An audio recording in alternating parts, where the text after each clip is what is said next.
हनुमान का चमत्कार, पापियों को मिला हनुमान भगवान का दंड। एक छोटे से गांव में प्राचीन मंदिर था, जहां लोग हर सुबह शाम जाकर भगवान के दर्शन करते थे। उस मंदिर में स्थापित थी शक्तिशाली मूर्ति हनुमान की। गांव के बुजुर्ग कहते थे कि यहाँ सच्चे दिल से प्रार्थना करने वाले की हर मनोकामना पूरी होती है। लेकिन जो झूठ, लालच और अन्याय करता है, उसे भगवान स्वयं दंड देते हैं। गांव में एक गरीब किसान रहता था, रामू। वह बहुत मेहनती और ईमानदार था। उसका छोटा सा परिवार था, बूढ़ी माँ, पत्नी और एक छोटा बेटा। गरीबी बहुत थी, लेकिन उसके दिल में भगवान के लिए अटूट श्रद्धा थी। हर सुबह वह खेत जाने से पहले मंदिर जाकर हनुमान जी के सामने सिर झुकाता और कहता, हे बजरंगबली, मुझे धन नहीं चाहिए, बस मेरे परिवार को सुरक्षित रखना। गांव में एक और आदमी था, सेठ दयानंद। वह बहुत अमीर था, लेकिन उतना ही लालची और निर्दयी भी। वह गरीबों की जमीन हड़प लेता, झूठे कागज बनवाकर लोगों को घर से निकाल देता और किसी की मदद नहीं करता था। एक दिन उसकी नज़र रामू की छोटी सी जमीन पर पड़ गई। वह जमीन भले ही छोटी थी, लेकिन बहुत उपजाऊ थी। सेठ ने सोचा, अगर यह जमीन मिल जाए तो मैं यहाँ बड़ा गोदाम बना सकता हूँ। अगले ही दिन सेठ अपने आदमियों के साथ रामू के घर पहुंचा। रामू, यह जमीन अब मेरी है, मैंने कागज बनवा लिए हैं। रामू के पैरों तले जमीन खिसक गई। सेठ जी, यह तो मेरे पिता दादा की जमीन है, आप ऐसा कैसे कर सकते हैं? सेठ हंस पड़ा, कागज मेरे पास हैं, कानून भी मेरा है। कुछ ही दिनों में रामू को उसकी जमीन से निकाल दिया गया।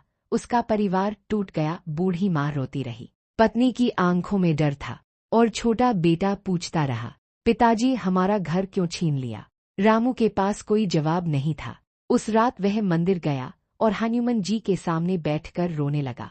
मंदिर में सन्नाटा था, सिर्फ दीपक की हल्की रोशनी और घंटियों की धीमी आवाज। रामू की आंखों से आंसू बहते रहे। हे भगवान, अगर मैं गलत हूं तो मुझे सजा दो, लेकिन अगर अन्याय हुआ है तो न्याय जरूर करना। उसकी आवाज कांप रही थी।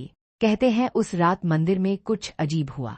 दीपक की लौ अचानक तेज हो गई, हवा चलने लगी और मंदिर की घंटी अपने आप बजने लगी। रामू ने सिर उठाकर मूर्ति की ओर देखा। उसे ऐसा लगा जैसे हनुमान जी की आंखों में एक तेज चमक रही हो। अगले ही दिन गांव में अजीब घटनाएं होने लगी।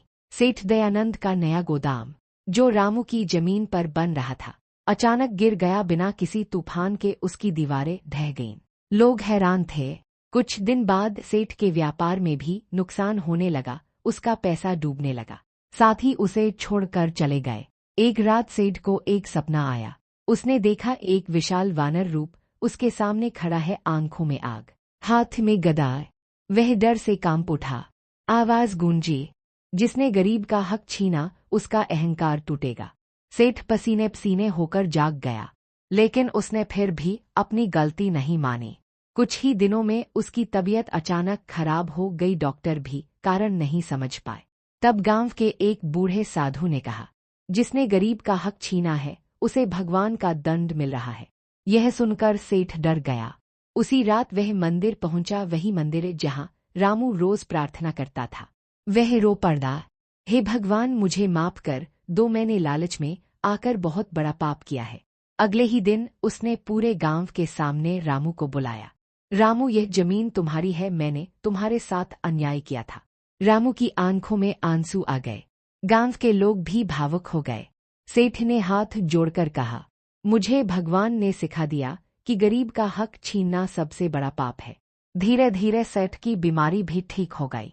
उस दिन के बाद वह बदल गया। उसने कई गरीबों की मदद करनी शुरू कर दी। गांव में फिर से खुशियां लौट आईं और मंदिर में खड़े हनुमान जी की मूर्ति के सामने लोग कहते, भगवान देर से न्याय देते हैं, लेकिन न्याय जरूर देते हैं। उस दिन रामू फिर मंदिर आया। उसने सिर झुकाकर कहा, हे बजरंगबली, आपने मेरे आंसू देख लिए। मंदिर की घंटी धीरे धीरे बजने लगी और ऐसा लगा जैसे भगवान मुस्कुरा रहे हों। अभिवादन सीख, जो इंसान गरीब और कमजोर पर अत्याचार करता है उसे एक दिन भगवान के न्याय का सामना करना ही पड़ता है। सच्ची भक्ति और सच्चाई कभी हारती नहीं।